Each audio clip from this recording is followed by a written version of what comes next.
Okay, so welcome back to the remainder of our point 4. We left off on page 1.19, and we left off with the problem 25y squared minus 30y plus 9, and we wanted to go ahead and factor that. So here's what we're going to do.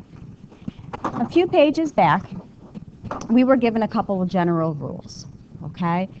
If you look at the second one, a squared minus 2ab plus b squared, a quick way to factor that would be to do the quantity a minus b quantity squared. So what we're looking to do is take our polynomial and fit it into that pretty little box, okay? So let's go back a few pages, and what I'm going to do is I'm going to write it above so that it's easier for you guys to remember. A squared minus 2ab plus b squared. There's the form, right? And we kind of look like we're in that form. And what this is going to do is it's going to factor straight to this. So before we do, we have to kind of look at what we have. Notice that a squared and b squared. We want to fit what we have to that little form. 25y squared and 9. Well, can we rewrite those so that it looks like a squared and b squared? Well, yeah, I think so. We've got 25y squared. What if I made that 5y squared? Does that work? Sure. 5y is now your a minus 30y, and then your b is going to be 3 squared.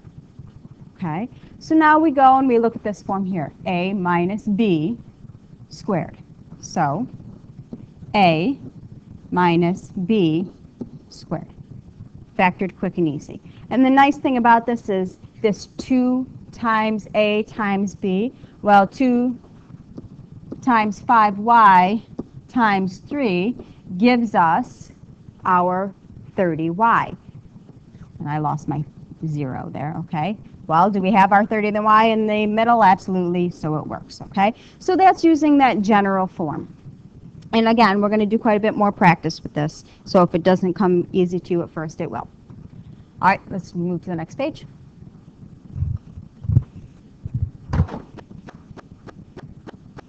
Okay, so we can use these rules to factor the sum or difference of cubes as well, and this is going to be very important. I highly suggest that you guys write these down on index cards and memorize them. You're going to need to know them. A cubed plus b cubed equals a plus b times a squared minus ab plus b squared. A cubed minus b cubed equals a minus b times a squared plus ab plus b squared. So again, you are going to have to know these. I do suggest that you make a flashcard with them so that you guys can very easily refer back to them. Okay, so let's look at the first one. X cubed plus 27. Now, what we need to know is it in that formed a cubed plus b cubed? Is 27 a perfect cube? Of course it is. We know that 27 is 3 cubed. So is it in that form a cubed plus b cubed? Yes. What is a?